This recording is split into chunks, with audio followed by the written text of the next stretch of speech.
2025 সাল প্যারিসের ক্লাব পিএসজির জন্য যেন এক ঐতিহাসিক মৌসুম। চ্যাম্পিয়ন্স লিগের প্রথম শিরোপা, ঘরোয়া লিগ ও কাপ জয়ের পর ক্লাব বিশ্বকাপের ফাইনালও পৌঁছায় তারা। কিন্তু শুধু মাঠের সাফল্য নয়, আর্থিক দিক থেকেও রীতিমতো ঝড় তুলেছে লুইস এনরিকের দল।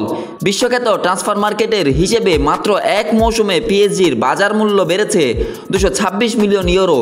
এতেই বর্তমানে দলটির মূল্য দাঁড়িয়েছে প্রায় 1.15 বিলিয়ন ইউরো। ফলে সবচেয়ে বেশি মূল্য বৃদ্ধি পাওয়া ক্লাব এখন পিএসজি। এই উত্থানের পেছনে সবচেয়ে বড় অবদান মাত্র 20 বছর বয়সী ফরাসি ফরোয়ার্ড দেজিরে দুয়ের।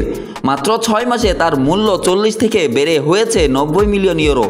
এছাড়াও তালিকায় আছেন আরও তরুণ প্রতিভা উসমান দেম্বেলে, যিনি জানুয়ারি থেকে জুলাইয়ের এই সময়টাতে করেছেন 34 গোল।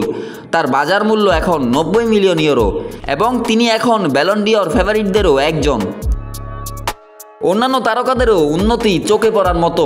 বিতিনিয়া 80 million, Achraf Hakimi 80 million, Joao Neves 80 million, William Pacho 65 million, Nuno Mendes 70 million. এছাড়াও বারকোলা, কাভারাস্কেয়া, সেনি মাইলু সবাই নিজের দাম বাড়িয়েছেন।